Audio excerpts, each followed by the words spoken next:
Hello friends, आज हम चाणक्य नीति का छठा अध्याय देखेंगे जो कि है धन और कर्म के ऊपर, जिसमें आचार्य चाणक्य धर्म और कर्म के तत्व प्रथम श्लोक में बताते हैं।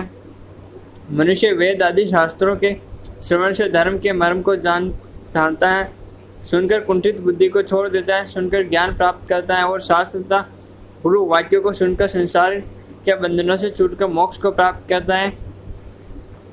शास्त्रों को पढ़कर मनुष्य विद्वान बनता है और सुनकर बहुश्रुत बन जाता है। अतः शास्त्रों का सदा श्रवण करना चाहिए। ईश्वर ने दो कर्ण दिए हैं और मुख एक, अतः मनुष्य को चाहिए कि वह अधिक सुने और कम बोले। बहुत अच्छी बात बताते हैं आचार्य चाणक्य। दूसरे श्लोक में आचार्य चाणक्य बताते हैं चांडाल कौन है। पक्षियों में कौवा चांडाल होता है, पशुओं में कुत्ता ही चांडाल माना गया है। मुनियों में क्रोध करने वाला चांडाल होता है तथा सबका निंदा करने वाला भी चांडाल कहा गया है। केवल सुधार की भावना से निंदा करनी चाहिए। गुणों में दोष और दोषों में भी अधिक दोष ढूंढने वाला निंदक कहलाता है। इनसे शुद्धि होती है। किनसे शुद्धि होती है? आचार्य चाणक्य क्या बताते हैं कि शुद्धि किन से होती है। इस पर आचार्य चाणक्य के विचार हैं। कांसे का पात्र राख से मांजने से, तांबे का पात्र खटाई से रगड़ने से शुद्ध होता है। स्त्री रजस्व वाला होने से पवित्र होती है और नदी तीव्र गति से बहने से शांत हो जाती है या शुद्ध हो जाती है। दुष्टों के द्वारा दूषित नारी राजस्व वेला होने पर शुद्ध हो जाती है। यदि कोई स्त्री किसी कारण से पतित हो गई हो, यदि उसके साथ बलात्कार जैसा कृत्य किया गया हो, तो भी उसे अपना लेने में कोई पाप नहीं है। थूक, हकार, मलमूत्र आदि से दूषित नदी प्रवाह अर्थात तीव्र धारा से अथवा बाढ़ आने से पवित्र हो जाती है। चौथे श्लोक में आचार्य चाणक्य बताते हैं भ्रमण आवश्यक है।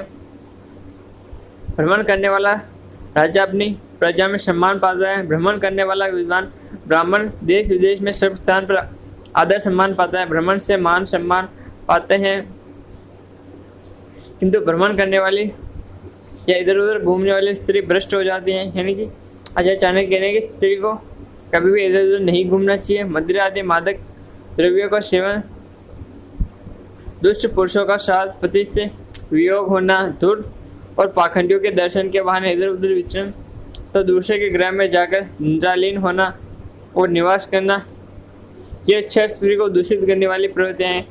हम क्या आचार्य चाणक्य कहते हैं कि स्त्री को ये छह आचरण कभी नहीं करने चाहिए। आगे आचार्य चाणक्य बुद्धि भाग्य की अनुगामी होती है। क्या बताते हैं आचार्य चाणक्य? जैसी होनी होती है बुद्धि भी वैसी ही हो जाती है, व्यवसाय साधन भी वैसा ही हो जाता है, सहायता करने वाले भी वैसे ही मिलते हैं। मनुष्य को इस जन्म में पिछले जन्म के किए हुए कर्मों का फल भोगना पड़ता है। आचार्य चाणक्य इस श्लोक में बताते हैं कि मनुष्य को पिछले जन्म का कर्म इस जन्म में भोगने ही पड़ते हैं। आगे आचार्य चाणक्य बताते हैं समय बलवान होता है। काल सब प्राणियों को निकल जाता है। काल इस सबका नाश करता है। सबके सो जाने पर केवल काल ही जागता रहता है। निश्चय ही काल बड़ा बलवान है, काल को कोई लांघ नहीं सकता। सब प्राणियों के लिए नाशवान काल ही है। उसके अधीन करना अथवा उसका अतिक्रमण करना कठिन ही नहीं, असंभव भी है। जब कुछ दिखाई नहीं देता, जिस प्रकार जन्म के अंधे को दिखाई नहीं देता, उसी प्रकार कामांध में अंधे हुए व्यक्ति को भी कुछ नहीं दिखाई देता। मदिरा के अधिक सेवन के कारण उन्माद में व्यक्ति को भी कुछ नहीं दिखाई देता। स्वार्थ अपने कार्य को सिद्ध करने की धुन में भी व्यक्ति को कुछ दिखाई नहीं देता। उपरोक्त बताए गए मनुष्य को केवल अपना स्वार्थ ही सोचना, दूसरों के बारे में वह कुछ नहीं देखता। कर्म का प्रभाव 8वें श्लोक में आचार्य चाणक्य बताते हैं। जीव स्वयं ही कर्म करता है, स्वयं ही उन कर्मों के फल भोगता है। जीव स्वयं ही कर्म करता है और स्वयं उन कर्मों के फल भोगता है। जीव स्वयं संसार में विभिन्न योनियों में जन्म लेता है और स्वयं पुरुषार्थ करके संसार बंधन से छूटकर मोक्ष को प्राप्त होता है। यानी कि आचार्य चाणक्य बताते हैं कि अपने अपने कर्मों के फल हर व्यक्ति भोगता है। अच्छे कर्म करने पर अच्छे फल और बुरे कर्म करने पर बुरे फल को मनुष्य को भोगना ही पड़ता है। मनुष्य कर्म में स्वतंत्र है। कर्म कर चुकने पर उसे ईश्वर की व्यवस्था में शुभ अशुभ पुण्य पाप फल भोगना पड़ते हैं। चाहे कोई गंगा में डुबकी लगाए या यमुना में स्नान करे अतः समुद्र में डूब जाए, बिना भोगे हुए फल से उसका पिंड नहीं छूट सकता। पाप के भागीदार कौन है? राष्ट्र में किए हुए पाप राजा को, राजा के द्वारा किए हुए पाप पुरोहित को, पत्नी के पाप पति को और शिष्य के पाप गुरु को भोगने पड़ते हैं। लोग अन्य के पाप के कारण अपना मान सम्मान खो देते हैं। सही बात है मित्रों। शत्रु कौन है? ऋण लेने वाला पिता, व्यभिचारिणी माता, रूपवान स्त्री और मूर्ख पुत्र, ये सब शत्रु के समान फल देने वाले होते हैं। मूर्ख पुत्र भी शत्रु समान है, वह अपने कुल को सम्मान दिलाने के स्थान पर कुल को कलंकित ही करता है। इन्हें वश में करें, किन्हें वश में करने के लिए आचार्य चाणक्य कहते हैं, लोभी को धन से, अभिमानी को हाथ जोड़कर, मूर्ख को उसकी कामना के अनुसार कार्य करके और विद्वान को सत्य बात बताकर अधीन करना चाहिए।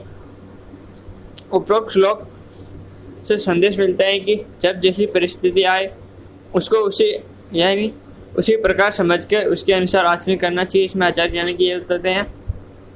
आगे आचार्य चाणक्य 12वें श्लोक में क्या बताते हैं? आचार्य चाणक्य 12वें श्लोक में बताते हैं, श्रेष्ठ और उत्तम कौन है? राजा का न होना उत्तम है, जबकि दुष्ट राजा के होने से अच्छा। तो मित्र का न होना श्रेष्ठ है, खोटे मित्र या धोखेबाज मित्र का होना श्रेष्ठ नहीं है। शिष्य का न होना अच्छा है, लेकिन बुरे शिष्य का होना अच्छा नहीं है। पत्नी का न होना अच्छा है, लेकिन दुष्ट स्त्री को अपनी पत्नी बनाना अच्छा नहीं है। उपरोक्त बताया कि मनुष्य को सद्व्यवहार कुशल होना ही अच्छा है, अनिवार्यता हानि ही होती है। दुष्टों से बचे। दुष्ट राजा के राज्य में प्रजा को सुख मिलना संभव नहीं। धोखा देने वाले मित्र की मित्रता से आनंद और दुष्ट स्त्री को भार्य बनाने से घर में कभी आनंद नहीं आता है, और कुंठित मस्तिष्क वाले शिष्य को पढ़ाने से यश नहीं मिलता है। आचार्य चाणक्य बहुत अच्छी बात बताते हैं। दुष्ट राजा के राज्य में, दुष्ट पुरुष की मित्रता में, दुराचारिणी स्त्री के साथ गृहस्थ जीवन में और दुष्ट शिष्य को विद्या पढ़ाने में यश नहीं मिलता है। सीख किसी से भी ले, बहुत महत्वपूर्ण श्लोक है मित्रों। मनुष्य को शेर से 1 गुण, बुगले से 1 गुण, कुकुट मुर्गे से 4 गुण ग्रहण करने चाहिए, कौवे से 5 गुण, कुत्ते से 6 गुण और गधे से 3 गुण सीखने चाहिए। यानी कि आचार्य चाणक्य बताते हैं कि हमें ये 20 गुण सीख लेने चाहिए। किन से क्या क्या गुण, कितने गुण सीखने चाहिए? मनुष्य को शेर से 1 गुण, बुगले से 1 गुण, मुर्गे से 4 गुण, कौवे से 5 गुण, कुत्ते से 6 गुण, गधे से 3 गुण ग्रहण करने चाहिए। यानी कि आचार्य चाणक्य ये कह रहे हैं कि हमें जहाँ से जो मिले उनसे वो सीख लेना चाहिए, वही व्यक्ति बुद्धिमान कहलाता है। आगे आचार्य चाणक्य कहते हैं, उपरोक्त श्लोक में ये प्रकट किया गया है कि मनुष्य को जहाँ से जो भी गुण मिले उन्हें ग्रहण कर लेना चाहिए। अब शेर से में क्या चीज़ सीखनी चाहिए? शेर से सीखनी चाहिए। इसमें आचार्य चाणक्य बताते हैं, व्यक्ति जो बड़ा अथवा छोटा कार्य करना चाहता है उसे कार्य को पूरा बल लगाकर सब प्रकार से साधनों से करे। इसे शेर से 1 गुण ग्रहण करना चाहिए। बगुले से 1 गुण कौन सा ग्रहण करना चाहिए? बुद्धिमान व्यक्ति बगुले की भांति एकाग्रचित्त होकर इंद्रियों को अधीन करके देश काल और अपने बल को जानकर सारे कार्य को संपन्न करे। मुर्गे से कौन सा गुण ग्रहण करना चाहिए? ठीक समय पर उठना, युद्ध के लिए तैयार रहना, बंधुओं को उनका भाग देना, आक्रमण करके भोजन करना है। 4 बातें मुर्गे से सीखनी चाहिए। आगे आचार्य चाणक्य बताते हैं कि हमें कौवे से कौन से गुण ग्रहण करने चाहिए? कौवे से हमें गुण ग्रहण करने चाहिए, छिपकर मैथुन करना, दुष्टता यानी ढीठपन, नियत समय पर ग्रहण करना, हर समय सावधान रहना और किसी पर विश्वास न करना। ये 5 बातें हमें कौवे से सीखनी चाहिए। कुत्ते से क्या बातें सीखनी चाहिए? बहुत खाने की शक्ति रखने पर भी न मिलने पर थोड़े में संतुष्ट कर लेना, गाढ़ी निद्रा में सोना, तनिक से आहार में जाग जाना, स्वामी भक्ति और शूरवीरता, ये 6 बातें हमें कुत्ते से सीखनी चाहिए। गधे से क्या सीखना चाहिए हमें? आचार्य चाणक्य हमें गधे से क्या सीखने के बारे में बताते हैं।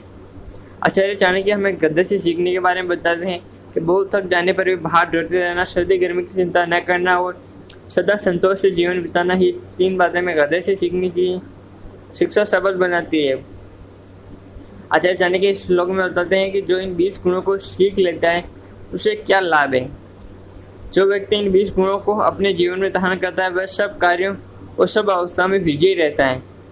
जो सब कार्य और सब अवस्था में विजय रहता है। मित्रों, इन्हें हम डिटेल में एक अलग वीडियो में देखेंगे कि अच्छा जानेंगे इनमें हमें क्या गुण कैसे सिखाना चाहते हैं, इन्हें डिटेल में देखेंगे। अभी के लिए धन्यवाद।